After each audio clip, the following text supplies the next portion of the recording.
Hola, ¿cómo estás? Yo soy el pastor Sebastián López y esto es Estudio del Génesis. ¿Me acompañas?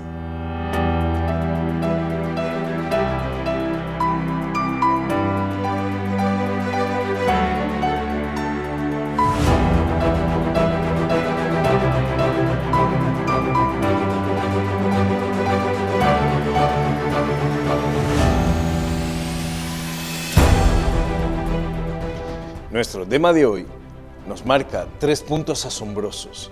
Moisés, en menos de 3 capítulos, nos hace una presentación formidable de la historia del mundo antiguo.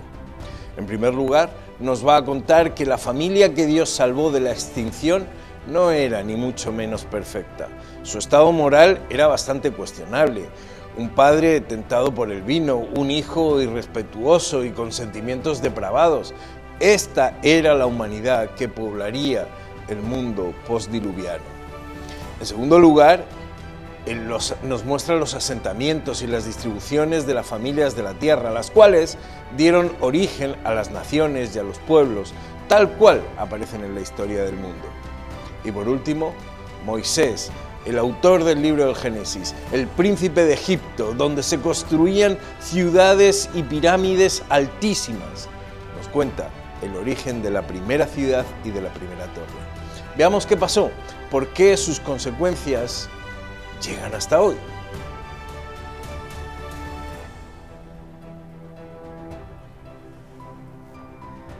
Termina el relato de la vida de Noé con la plantación de una viña. De este hecho podemos extraer algunas lecciones o algunas nociones, ¿no? La primera es que terminando el diluvio, Noé ya no vivía en el arca, vivía en una carpa, lo cual quiere decir que había dejado el barco, ¿no? En segundo lugar, que se había instalado en un lugar fértil. De hecho, en la antigüedad la zona de Armenia y el actual este de Turquía era conocido precisamente por eso, por viñedos, por lugares de uva y demás, ¿no? Y tercero es que los años habían pasado, de tal manera que su hijo pequeño, Cam, ya tenía 4 hijos al menos. En esto, Noé ya es viejo, recogió los frutos de su vid y consume su vino. Me imagino que la fermentación ya debía existir antes del diluvio, no sé. Pero bueno, el caso es que Noé bebe hasta que pierde el control, se desnuda dentro de su carpa, pero queda expuesto a la vista de su hijo Cam. El pecado de Cam fue una transgresión que demostraba excitación por lo que vio. Hacía mucho que el respeto por su padre había desaparecido de su corazón y reveló la impiedad y la vileza de su carácter. Puede ser que hubiera visto accidentalmente la vergonzosa condición de su padre, pero en vez de llenarse de dolor por la necedad de Noé, se regocijó en lo que veía y se deleitó en propagarlo. Los 2 hermanos mayores de Cam no participaron de sus sentimientos pervertidos, aunque todos habían recibido el mismo amor paternal y la misma educación. El pecado se manifestó mucho más marcadamente en él. Las tinieblas ya habían encontrado en quién poner sus garras. El error del patriarca hizo que un espíritu de depravación se evidenciara en uno de sus hijos. No obstante, los hijos mayores demostraron un admirable espíritu de decencia y de dominio propio. Así como las malas tendencias del criminal Caín se perpetuaron en sus descendientes, la naturaleza perversa y degradada se reveló después en Canaán, el hijo de Cam. La perversión sexual fue uno de los pecados de los cananeos y el escritor bíblico nos cuenta cuál es su origen. Piensen que Moisés entraría en la tierra prometida, en la tierra de Canaán. Génesis 10 presenta la genealogía de los 3 hijos de Noé. Gracias a ella podemos ubicar los asentamientos de la tierra de entonces y el origen de las naciones. Así podemos ver que la historia es real, que hay un nexo entre el pasado y el presente, entre el mundo antediluviano y el postdiluviano. Miren, estos árboles genealógicos vinculan a los hombres con la historia sagrada hasta su primer protagonista, Adán. Ellos fueron testigos con acceso directo a las enseñanzas y a los recuerdos personales de la actuación de Dios, y cada uno de ellos escogió a quien daba su adoración. Intencionalmente Moisés nos muestra algunos nombres destacados, por ejemplo el de Nimrod, hijo de Cus, Nimrod es el fundador de la primera ciudad-estado de Mesopotamia. Cuando indica que fue el primer poderoso, se lo señala como persona renombrada del pasado, quizá el primer rey. También dice que era vigoroso cazador delante de Jehová. La versión griega del Antiguo Testamento, la Septuaginta, traduce vigoroso cazador contra Jehová. Aunque el cazador Nimrod desafiaba a Dios, pues por sus hazañas se hizo famoso entre sus contemporáneos. Y nos cuenta el relato bíblico que fue fundador de Babel, de Erech o Uruk, depende de la arqueología, y de otras ciudades, ¿no? Posteriormente se traslada hacia el norte, funda Siria, con ciudades importantes como Nínive, y ciertos eruditos lo identifican con Gilgamesh, otros con Sargón I. Ahí está, ¿no? Miren, otro de los hijos de Cam es Mizraim, que es la forma hebrea de decir Egipto. Es muy importante en la historia de Moisés. También de Mizraim vendrán otros pueblos, como por ejemplo los filisteos, ¿no? Otro bien importante es Canaán, el cual engendrará, entre otros, a Het, de donde vendrá el reino de los eteos o de los hititas, importantes enemigos de Egipto y que también aparecen en la Biblia. Bueno, así podríamos seguir. Moisés nos da un pantallazo topográfico de dónde viene cada una de esas naciones existentes y su ubicación en la tierra. Todos descendientes de Noé y de Adán.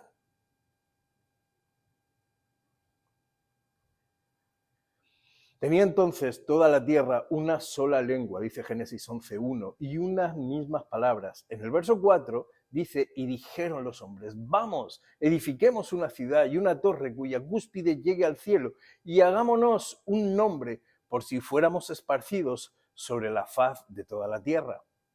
Aquí hay dos razones importantes, dos razones que se esgrimen para edificar la ciudad y hacer una torre que llegue hasta el cielo. Es la de hacerse un nombre. Esta es una. Es esta una expresión que solo Dios utiliza. Y la podemos ver un ejemplo claro en Isaías 63, 12 al 14. Los constructores de la torre pretendían tomar el lugar de Dios y hacerse dioses a sí mismos. Esto es lo que significa hacerse un nombre contra Dios.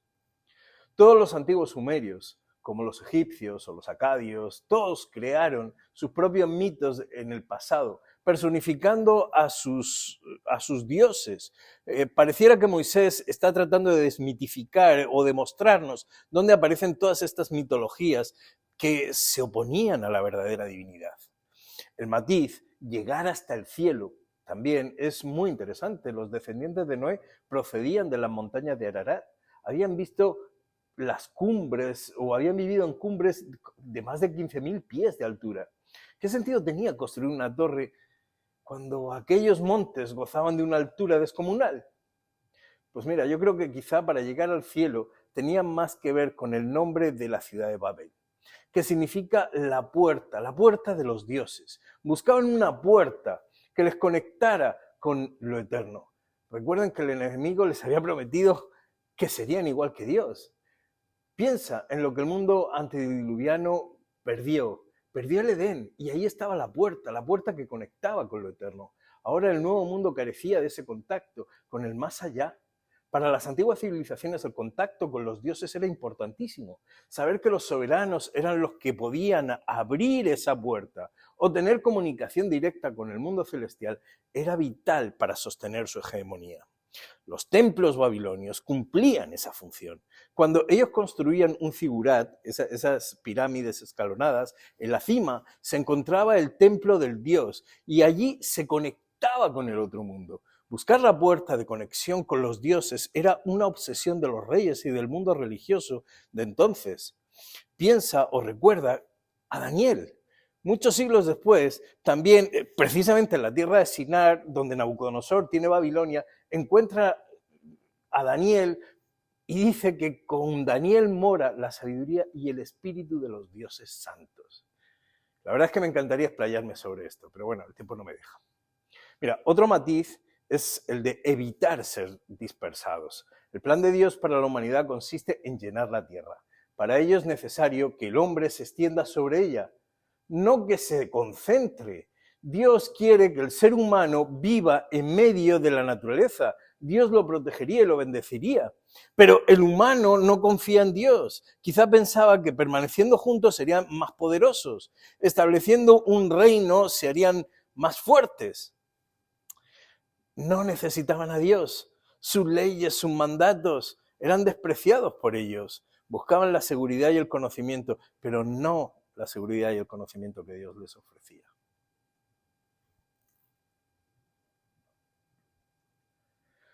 Cuando Dios ve lo que está sucediendo con aquella construcción, decide descender. La misericordia divina se vuelve a poner en marcha. Esta escena ya se había contemplado antes. Caín se apartó de Dios y en su exilio, ¿qué hizo? Construyó una ciudad donde el pecado se multiplicó. Ahora estaba pasando lo mismo. De nuevo, los hombres se juntan en sus maldades y rebeldía contra el Altísimo y construyen una ciudad.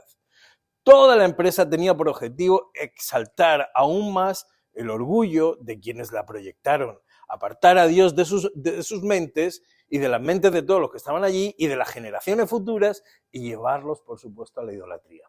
Pretendían mantener la comunidad unida y fundar una monarquía que a su tiempo abarcara toda la tierra. Así su ciudad se convertiría en la metrópoli de un imperio universal. Su gloria demandaría la admiración y el homenaje del mundo entero.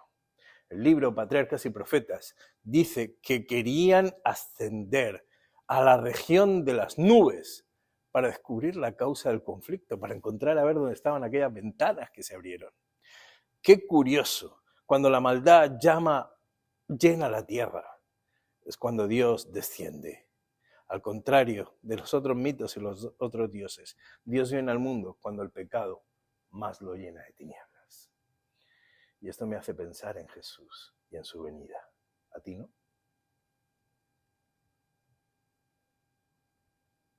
Es asombroso que la ideología de la unidad haya sido la primera preocupación de los constructores de la Torre de Babel. La frase «tenía entonces toda la tierra una sola lengua» se refiere al hecho de que esta gente usaban las mismas palabras y sostenían el mismo discurso. Por lo tanto, la historia de Babel registra el primer intento de unificar el mundo en un mismo pensamiento. Esto nos lleva a la idea de que este modo de pensar trataba de crear una sociedad totalitaria que le daba, que no daba lugar a diferencias ni a desacuerdos y que se embarcó en un proyecto de ocupar el lugar de Dios. ¿Y esto a qué cuerno me recuerda? Si te das cuenta, las dos ideas, la uniformidad y la usurpación, van de la mano. La historia ha demostrado que obligar a otros a comportarse o a pensar como dice una élite, pues conduce inevitablemente a la intolerancia y a las persecuciones. Y quien hace eso siempre abriga la ambición de ocupar el lugar de Dios. De repente, la obra que habían estado avanzando tan prósperamente fue interrumpida. La torre había alcanzado una gran altura y por ese motivo pues les era imposible a los trabajadores que estaban arriba comunicarse con los que estaban abajo. Por lo tanto, fueron colocados hombres en diferentes puntos para recibir y transmitir al siguiente las órdenes acerca del material pues, que se necesitaba y para dar instrucciones tocante a la obra. Al pasar los mensajes de uno a otro, el lenguaje los confundía, de modo que pedían un material que no se necesitaba y las instrucciones dadas eran a menudo contrarias a las recibidas. Esto produjo confusión y consternación. Toda la obra se detuvo. No había armonía ni cooperación. Los edificadores no podían explicarse aquellas extrañas equivocaciones entre ellos y en su ira y desengaño pues se dirigían reproches los unos a los otros y su unión se terminó finalmente en una lucha y hasta en derramamiento de sangre. Dios actuó. La ambición de reemplazarle ante toda la humanidad quedó bloqueada. Pero aquí no acabó todo. Dios cambió sus lenguas para que la opresión del pensamiento único sobre los débiles no se llevara a cabo. Los hombres crearían sus propios imperios haciéndose dioses a sí mismos, pero no convencerían a todos. Tristemente, aquellos hombres no quisieron tener a Dios en su corazón. Ahora la confusión de las lenguas les impediría comunicarse con aquellos que podrían haberles ilustrado en la historia de la salvación, en la promesa de un Redentor. Pero de nuevo, tuvo que venir Dios a salvar cambiando las lenguas de los hombres.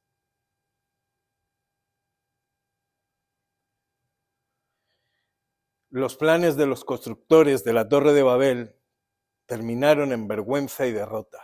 El monumento de su orgullo sirvió para conmemorar su locura, pero los hombres siguen hoy el mismo sendero, confiando en sí mismos y rechazando a Dios. Hay construcciones de torres en nuestros días. Los incrédulos formulan sus teorías sobre supuestas deducciones de la ciencia y rechazan la palabra revelada de Dios. Es increíble cómo en los últimos años la idea de universos paralelos y puertas que se abren a otra dimensión se han extendido como ciencia verdadera. Como Dios dijo a Caín, el pecado está a la puerta. Cuidado con la ciencia que se nos viene, porque cada vez más el mundo está esperando la aparición de nuevos dioses y la teoría ya está formulada por los científicos. Por otro lado, el mundo religioso de hoy se ha alejado de las claras enseñanzas de las Escrituras y construyen su propia torre, fundada en magisterios humanos y mitologías paganas, edificando así su propia torre de confusión. También estos tratan de abrir una puerta con un nombre que no se corresponde con la verdad.